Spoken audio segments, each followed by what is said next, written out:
Jusqu'à présent, en géométrie, nous tracions des lignes sur une surface plane, sur une feuille de papier. On pouvait faire des droites, des cercles, etc. Maintenant, nous allons travailler dans l'espace. En fait, nous allons travailler avec ce qu'on appelle en géométrie des solides. Voilà un solide, vous le voyez, ce solide. Et puis voilà un deuxième solide. Si vous regardez ces deux solides, ils ont des propriétés communes. Si je le mets ici, celui-ci, sur cette face, celui-ci sur cette face, ou sur une autre face d'ailleurs, je m'aperçois que ces deux solides ont deux faces qui sont donc superposables pour celui-ci et celui-ci. Bon, ici, si j'ai posé ce solide comme ceci, j'ai deux faces superposables, bien sûr. J'ai celle du dessus et du dessous. Et toutes les faces, ici, sont des rectangles à chaque fois. Regardez bien, ce sont des rectangles. Alors, ces solides sont appelés des prismes. Un prisme droit, c'est un solide qui a deux bases superposables qui sont des polygones. Ici, vous avez comme base superposable un triangle. On appelle ça un prisme à base triangulaire. Et ici, vous avez comme face superposable deux rectangles. Et vous avez là aussi des faces latérales qui vont être des rectangles. Donc pour avoir un prisme droit, il s'agit d'avoir deux faces superposables et toutes les autres faces des rectangles. Mais existe-t-il des prismes qui ne soient pas droits? Alors je vais juste vous en montrer un très rapidement. Ce solide qui est posé sur une table ici, vous voyez bien qu'il a deux faces superposables ici, mais les faces latérales ne sont pas des rectangles. Ce prisme n'est pas un prisme droit, c'est un prisme oblique. Revenons à nos prismes. Si je prends le prisme droit à base triangulaire ici, on a 1, 2, 3, 4, 5, 6 points ici qui s'appellent des sommets. Donc ce prisme droit compte 6 sommets, deux bases, comme on le disait tout à l'heure, 1, 2, 3 faces latérales ici, qui sont les rectangles, et vous avez ce segment qui joint deux sommets. Ce segment s'appelle une arête. Alors combien d'arêtes sur ce prisme droit à base triangulaire? 1, 2, 3. 3 ici au-dessus, 3 en dessous. Ça me fait un prisme avec 9 arêtes. Alors ce prisme droit ici maintenant, vous le connaissez bien. Vous l'avez peut-être appelé avant un pavé droit. Ça peut s'appeler aussi d'un nom un petit peu compliqué un parallélépipède rectangle. Donc si vous supposez que vous avez ici, alors évidemment suivant la façon dont vous allez poser votre prisme droit, toutes les faces, dans le cas du parallélépipède rectangle, peuvent jouer le rôle de base. Alors on a combien de sommets? 1, 2, 3, 4, 5, 6, 7, 8 sommets. Les arêtes, 1, 2, 3, 4, 5, 6, 7, 8, 9, 10, 11, 12 arêtes. Les arêtes donc qui joignent les sommets. Et on a 1, 2, 3, 4 faces latérales. La surface, dans le cas des prismes droits, toute la surface qui est constituée des faces latérales, on peut l'appeler la surface latérale. Ici, par exemple, en ayant mon pavé droit posé ainsi, la surface latérale, ce serait toute la surface composée des 4 rectangles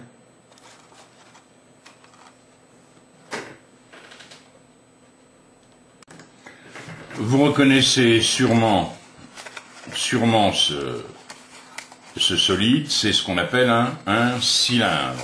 Un cylindre qui a deux faces superposables, qui sont des disques, d'accord? Et puis ici, toute cette surface ici latérale.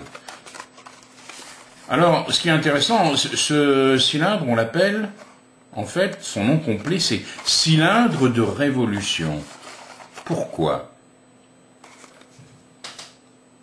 En fait, un cylindre, c'est un solide qui est décrit par un rectangle qui tourne autour d'un de ses côtés. Regardez, si vous imaginez que ce rectangle est en train de tourner par rapport à un de ses côtés, il va créer, en tournant ce cylindre, il va décrire tout le cylindre. Alors à noter que quand vous faites un mouvement circulaire ainsi que vous revenez à votre position de départ, à chaque fois que vous faites un tour, on dit que vous avez fait une révolution. D'où le nom de cylindre de révolution. Regardons bien, vous avez donc notre rectangle qui tourne autour d'un de ses côtés et qui décrit le cylindre.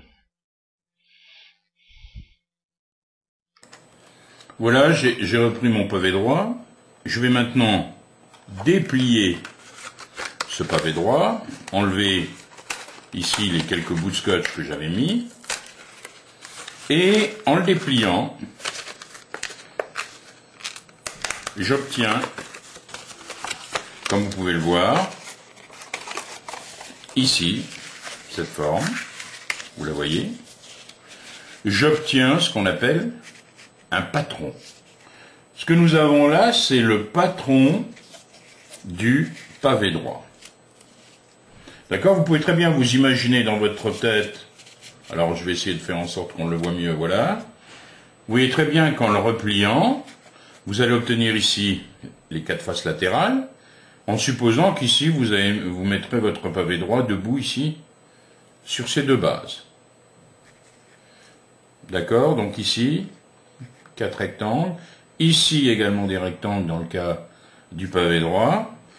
Quand vous repliez, vous allez bien sûr reconstituer le pavé droit.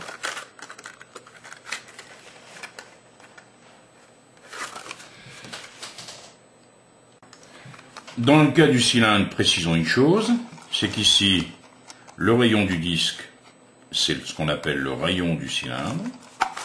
Et ici, vous avez la hauteur du cylindre. Bien, alors si je déplie ici, j'obtiens également un patron. Alors attention,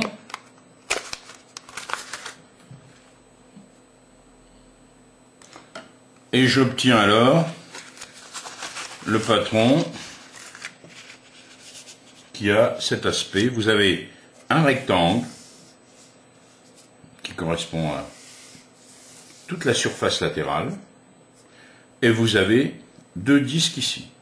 Bon, les disques sur le patron, vous pouvez les placer n'importe où parce que vous, ce que vous allez faire, vous allez enrouler le rectangle autour des disques. Et en fait, la position des disques, elle peut être ici, n'importe où sur ce segment. À noter, si vous réfléchissez bien, comme vous allez entourer ici ce disque, qu'est-ce qu'on peut dire de la longueur de ce cercle ici par rapport à la longueur ici du rectangle? Ben, il faudra qu'elle soit la même. Hein. La longueur ici de ce segment doit être égale au périmètre ici de ce cercle.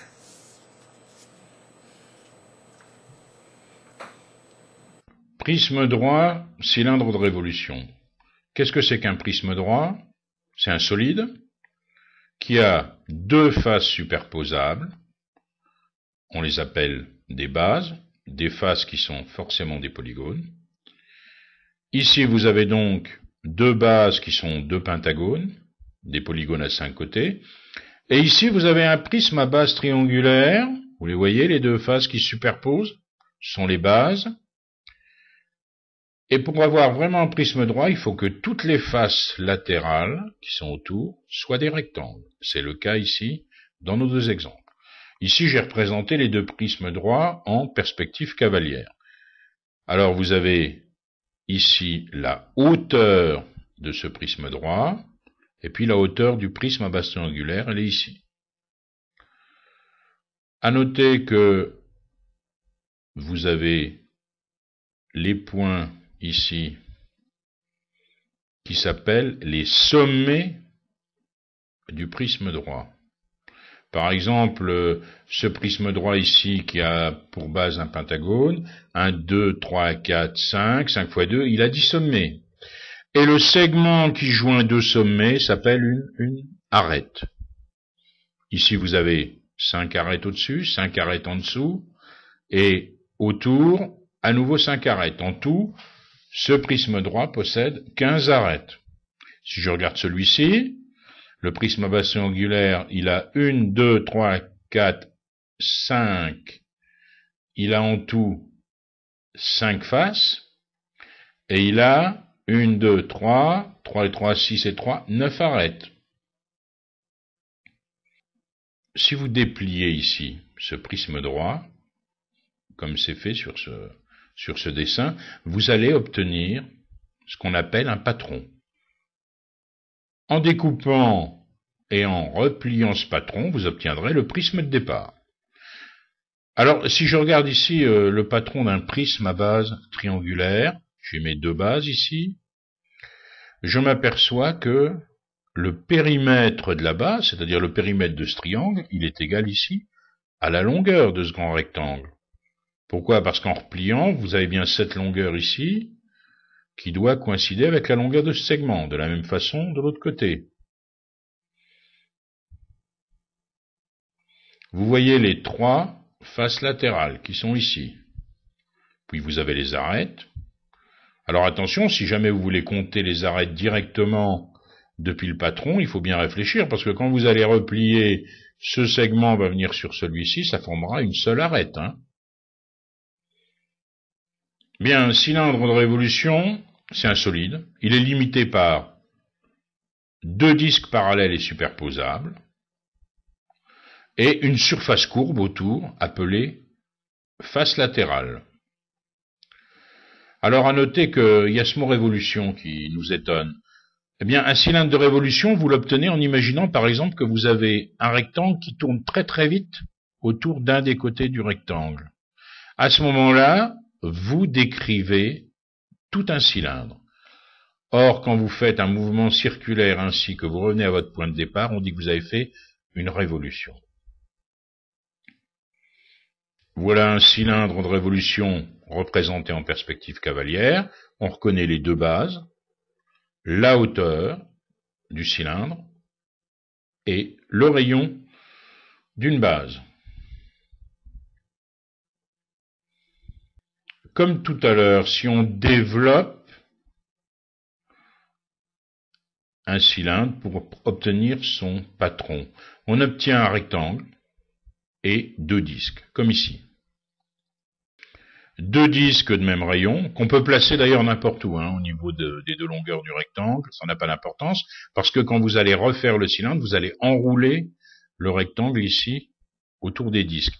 Alors, si vous enroulez le rectangle autour des disques, vous avez bien la longueur de ce rectangle qui doit exactement être égale au périmètre ici du cercle. Donc la longueur du cercle, elle est égale à la longueur du rectangle. Ici, on retrouve la hauteur du cylindre. L'aire latérale d'un prisme droit ou d'un cylindre de révolution, c'est l'aire de la surface latérale. Alors, si je regarde bien ici, j'ai représenté deux patrons, le patron d'un solide qui est un prisme droit à base triangulaire, et ici, un cylindre de révolution. Bien, si vous regardez bien, la surface latérale, elle est ici. Tout ce grand rectangle ici représente la surface latérale pour le prisme à base triangulaire, et ici, la surface latérale en vert pour le cylindre de révolution. Eh bien, l'aire latérale, c'est l'aire de cette surface.